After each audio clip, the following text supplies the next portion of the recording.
Have you ever sat quietly in your favorite chair, coffee in hand, the house still all around you, only to realize there's no one left to call? No one to laugh with about the strange dream you had, no voice checking in to ask how you're really doing. It's not a peaceful silence. It's the kind that settles deep in your chest. And as the years go by, that silence seems to grow heavier. This video is for you if you've ever wondered how you ended up feeling so alone. If you felt forgotten, invisible, like the world moved on without you. I want to start by saying you're not the only one, and more importantly, nothing about you is broken. Let's name something that rarely gets said out loud. Aging often brings a quiet kind of grief, not always from death, but from distance, from the slow fading of friendships you once held close. Roger knows that feeling. He's 74 now. After retiring from decades as a mail carrier, he was looking forward to quiet mornings and long afternoons spent reading with his dog nearby. But that quiet quickly stopped feeling restful. It became a void. His wife had passed years earlier. His kids lived out of state. His close friends, one moved away, one died, and the others just faded. Roger once told me something that stuck. It's strange, I spent my life around people. Now the phone rings, and it's just a telemarketer. His story isn't rare. Society helps older adults prepare for physical changes, like slowing down or taking new medications. But almost no one talks about the emotional shifts, the ones that steal your sense of connection, and it never happens all at once. It's subtle. The neighbor you chatted with every morning moves away. Your bridge group shrinks. The phone stops ringing. You go from being invited to dinner to hearing about it after. Bit by bit, what was once a full and lively circle becomes a quiet island. And in that quiet, something else creeps in: loneliness. Not the loud kind, the kind that whispers in the dark. That wakes you up at night and reminds you there's no one left to call. That leaves you wondering, if I stopped reaching out, would anyone notice? For many older adults, this isn't just sad, it's deeply painful and confusing, because no one warned us that aging might include mourning the people who are still alive, but no longer close. Roger's story is just one. But maybe you recognize something in it. Maybe your retirement feels more empty than peaceful. Maybe your house holds memories but no laughter. Maybe others say you're lucky to be healthy. But still, you carry a heaviness no one else seems to notice. Loneliness isn't just emotional, it's a health risk. Most people think of loneliness as just an emotional state. Something sad, maybe even a little embarrassing, but not truly dangerous. Just a phase, just part of growing older. But what if that quiet ache in your chest wasn't just emotional? What if it was biological? A real and measurable risk to your health? Because science now tells us something we've long suspected deep down. Prolonged loneliness doesn't just hurt the heart emotionally. It wears down the body and the brain as well. Let's return to Roger. About 6 months into his retirement, he noticed something odd.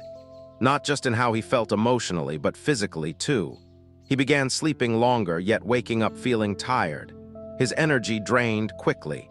He forgot the name of a neighbor mid-conversation. Something he used to pride himself on remembering. Meals lost their purpose. He didn't stop eating because he wasn't hungry, but because the act of cooking for one felt meaningless. His doctor assured him everything looked fine on paper. Strong heart, normal blood pressure. But Roger knew something was slipping, not in his body, in his spirit. And what Roger experienced isn't just sad, it's predictable, because humans are wired for connection. Our brains, our hormones, even our immune systems thrive on relationships. When those bonds are lost, it triggers a slow but steady breakdown inside us. Research from the National Institute on Aging and other health organizations has revealed a stark truth. Long-term loneliness leads to inflammation in the body. It weakens your immune response. It can cloud your memory, dull your ability to think clearly, and over time, it significantly increases the risk of serious conditions, like heart disease, depression, and even Alzheimer's. Let that sink in. Loneliness can be just as damaging as smoking 15 cigarettes a day or living with untreated obesity. But unlike those risks, it doesn't show up on a blood test. It creeps in through the little things. You stop getting dressed before noon. You forget where you put your keys again. You cancel that coffee date not because you're busy, but because the thought of conversation feels exhausting. The TV stays on all day, not for entertainment, but to fill the silence. Slowly, invisibly, you start fading from your own life. Days blur together. Motivation slips. You stop recognizing the version of yourself you've become. But here's what's crucial. This isn't happening because you're old. It's happening because you have a need, a fundamental human need, for emotional connection that hasn't been met. And that need isn't about having dozens of friends or a packed social calendar. It's about one thing: feeling truly seen. One person who listens when you speak. One call where someone says, "How are you, really?" and stays to hear the answer. One coffee shared not out of obligation, but because you matter. Emotional connection isn't about quantity. It's about quality. It's not about being cheerful all the time or impressing others. It's about being known, accepted, and loved exactly as you are. And once that happens, once you feel seen again, your body, your mind, and your spirit begin to heal in ways even medicine can't fully explain. Why friendships fade after 60. By now, we've uncovered something crucial. Loneliness isn't just emotional, it's physical. It's not just painful, it's real, and it affects every part of us. But that leads us to a deeper, more haunting question. Why? Why do so many older adults, people who once had rich friendships, active lives, laughter-filled conversations, suddenly find themselves surrounded by silence? The answer isn't just aging. It's transition. Life after 60 is filled with subtle but seismic changes that no one really prepares us for. On paper, they sound simple. Retirement, relocating to a smaller home, adult children moving out, losing a spouse. But these aren't small shifts. These are social earthquakes. They shake the very foundation of how we connect with the world. Think about it. When we're working, connection is baked into our daily routine. You greet coworkers in the morning, chat at the coffee machine, exchange weekend stories in meetings. Even the mundane stuff ties you to others. Then retirement arrives. And with it, all that invisible scaffolding vanishes.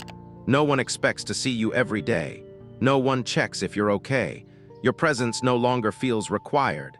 The same thing happens when your children grow up and move away. Of course, you're proud. They're building lives of their own, but the house grows quieter. Birthdays become more subdued. Holidays feel a bit emptier, like something is missing beneath all the celebration. And then there's the deepest rupture of all. When someone you love deeply is gone, a spouse, a sibling, a best friend, their absence doesn't just leave a hole in your heart, it fractures your entire rhythm, the way you moved through your week, the jokes only they understood, the routine calls, the gentle companionship. Even if others remain, the connection can feel thinner. Not as alive, not as seen. Margaret understands that all too well. She's 69, a retired school librarian. For years, she was surrounded by students and fellow teachers, part of a vibrant and warm community. When she retired, she was thrilled. Finally time to write, garden, maybe even travel. But just 3 months in, she began to feel the weight of something she hadn't expected. She told me, "I thought I wanted peace and quiet, but what I got was just quiet." Her husband still lives with her, but their conversations have grown short and functional. Her daughter lives across the country. The brunches she once had with fellow teachers happen less and less. Everyone's busy. Everyone's moved on. And the loneliest part? You don't notice it at first. It sneaks in like fog. One day without speaking to anyone becomes 2, then a week. You scroll through your phone and spot names you haven't dialed in years. And then comes the most dangerous thought of all. Maybe it's too late. But let me tell you something right now. It's not even close. That silence you hear, it's not a closed door. It's a space waiting to be filled again. You can be happy alone, but even if your efforts to reconnect don't go as planned, or if the friendships you hope for never quite take shape, I want you to hear this with your whole heart. You can still be happy. Truly, deeply, peacefully happy, even alone. Yes, friendships are healing. Yes, connection can lift the human spirit in extraordinary ways, but joy in later life doesn't come in just one form. For many older adults, especially those in their 60s, 70s, and beyond, happiness has a new shape. Sometimes it doesn't come from being surrounded by people. It comes from coming home to yourself. Right now, there are men and women living beautiful, meaningful lives with very few close companions. Some are naturally solitary. Others have sought connection and found it elusive. Yet all of them have discovered something powerful within their own stillness, a kind of quiet, inner richness that solitude can bring. They garden and watch tiny green shoots reach toward the sun. They take slow walks through their neighborhoods, noticing how the air changes between seasons. They read books that stir memories. They pray. They write. They listen to old songs and let the music carry them gently back to moments long past. In those sacred, quiet moments, they are not lonely. They are alive. That is the great difference between isolation and solitude. One makes you feel forgotten. The other helps you remember who you are. Learning to enjoy your own company is not a consolation prize. It's a skill, a gift, a kind of love. And though it takes practice, it's one of the most profound forms of freedom you'll ever know. You begin to choose presence over pressure, peace over performance, joy not as something granted by others, but something that already lives inside you. Maybe your joy begins with a warm cup of tea brewed just the way you like it. Maybe it's sitting on your porch at dusk, breathing in the evening air. Maybe it's pulling out an old journal and writing to yourself, not to perform, but to remember. These moments may seem small to the outside world, but they are not small to you. They are sacred, and even within solitude, beautiful things can still grow. You remain open to the tiny connections. The cashier who smiles and calls you by name, the neighbor who stops to chat while walking their dog, the old friend you send a card to even if they never reply. These little interactions are not meaningless. They are anchors, reminders that even in stillness you are part of something bigger. Because here's the quiet truth: you are never truly alone. You are part of the human story. You are needed. You are seen, so if today you're thinking, maybe I've missed my chance, let me gently correct that voice. You haven't missed anything. You are living in your chance. Right now. This breath, this moment, this longing inside you to feel something again. That's your signpost. Ask yourself, what would help me feel more connected today? Not next year, not when you finally retire, not when you lose weight or get more confident.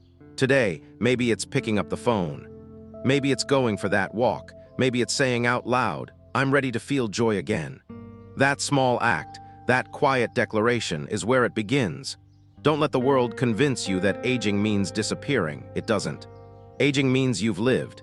You've survived heartbreak, change, and time itself. And now, you get to define what this next chapter looks like.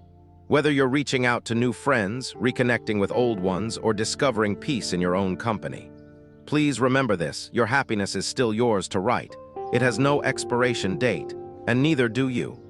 If these words touched your heart, I invite you to share something that brings you joy. What moment are you reclaiming in this chapter of your life? Because your story, yes, yours, might be the one that helps someone else feel seen again. You're not invisible, you're invaluable. And your next chapter, it's still unwritten. Let's write it beautifully together.